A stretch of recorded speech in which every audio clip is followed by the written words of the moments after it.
All right, let's talk about something that's, well, it's kind of invisible, but it has been shaping our world for the last 50 years. It's this powerful system that connects the price of gas, global politics, and the money in your wallet. It's a story all about energy, currency, and power. So, what is this hidden force? What system has been such a critical piece of the global puzzle for so long? The answer? It's something called the petrodollar. The petrodollar system. It sounds complicated, but the core idea is actually pretty simple. Basically, it's a global understanding that oil, the lifeblood of the modern economy, has to be bought and sold in U.S. dollars. And that one simple rule has had massive consequences. To really get why it was even created, we've got to rewind the clock a bit. So our story really begins when the old way of doing things, the old financial system, just started to completely fall apart. The world was kind of drifting, it needed a new anchor, and it found one in a very, very unexpected way. And you have to see just how quickly everything went off the rails. For decades after World War II, things were stable. The whole system was anchored because the U.S. dollar was backed by actual gold. But then, bam, 1971. President Nixon just cuts the cord. The anchor was gone. And then just 2 years later, the OPEC oil crisis hits and sends these massive shockwaves through the global economy. Suddenly, the world is dealing with a currency crisis and an energy crisis all at the same time. Something had to be done, and it had to be done fast. And this is the key thing to understand. The world went from a system where every dollar was a claim on a physical piece of gold to what we call a fiat system. Fiat money, its value isn't based on a lump of metal, but purely on trust. Trust in the government that prints it. Now, this move could have totally tanked the dollar's reputation globally, but a new deal was about to be made that would lock it in place even more tightly than gold ever did.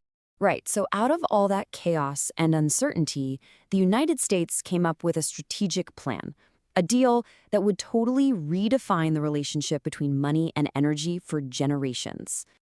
At the heart of it all was a really simple deal. The U.S. went to Saudi Arabia, which was and is a giant in the oil world, and made them an offer. It was straightforward. Price all your oil in our currency, get the rest of OPEC to do the same, and in return, we will guarantee your military security.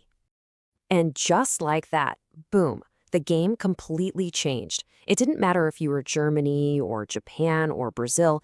If your economy needed oil to run, and whose didn't, you now needed a constant, never-ending supply of U.S. dollars to buy it. This created this huge, permanent, built-in demand for American currency all over the world. But it gets even smarter. The system didn't just create demand for the dollar.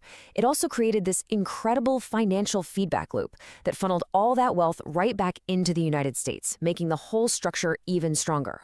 This loop is called Petrodollar Recycling, and here's how it works. It's a three-step dance. First, countries all over the world buy U.S. dollars so they can get oil.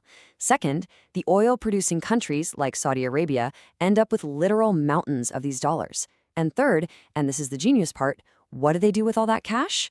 They recycle it. They reinvest it right back into the U.S. economy, buying things like stocks, real estate, and most importantly, U.S. government bonds.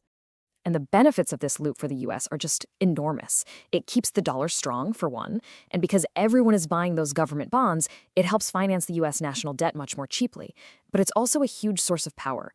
When you control the currency the world needs for its energy, you can weaponize it. You can use financial sanctions to effectively cut entire countries off from the global economy. Okay, so for 50 years, this has been the bedrock of the system. But for the first time, we're starting to see some real cracks. The world is changing, and the unquestioned rule of the petrodollar is now being openly challenged. And you've got some major players on the world stage who are actively looking for a way out. China is pushing hard to get oil producers to accept its own currency, the yuan. Russia, after being hit by sanctions, is trying to get away from the dollar in any way it can. And you have whole groups of countries, like the BRICS nations, openly talking about how to trade with each other without having to use the dollar at all. So is the whole system about to come crashing down? Well, not so fast. Kicking the dollar off its throne is incredibly difficult. Think about it. The entire plumbing of global finance, from contracts to banking software, is all built around the dollar. Its markets are just so massive and liquid, meaning you can move huge sums of money around easily. No other currency can really handle that volume yet. The system is just incredibly sticky. And this quote really just nails the situation we're in. We're not looking at some sudden collapse. It's more like a slow, gradual evolution. Countries aren't just dropping the dollar overnight. They're just starting to hedge their bets, to diversify, creating a world with maybe more than one major currency. So why do we even care about all this complex financial plumbing? Because when you get right down to it, the petrodollar system is about the fundamental link between the energy that powers our world, the money we use, and who holds the power. At the end of the day, this system pretty much defined the last half-century. It wove together the two most important strands of the global economy's DNA: oil, the most vital commodity, and the U.S. dollar, the most vital currency. If you want to understand the modern world, you have to understand that link. And that leaves us with a huge question for the future. As new powers rise and the old roles are challenged, the struggle isn't just about armies or politics. It's about something much more fundamental. In the 21st century, what, or maybe who, will be the new anchor for the global economy?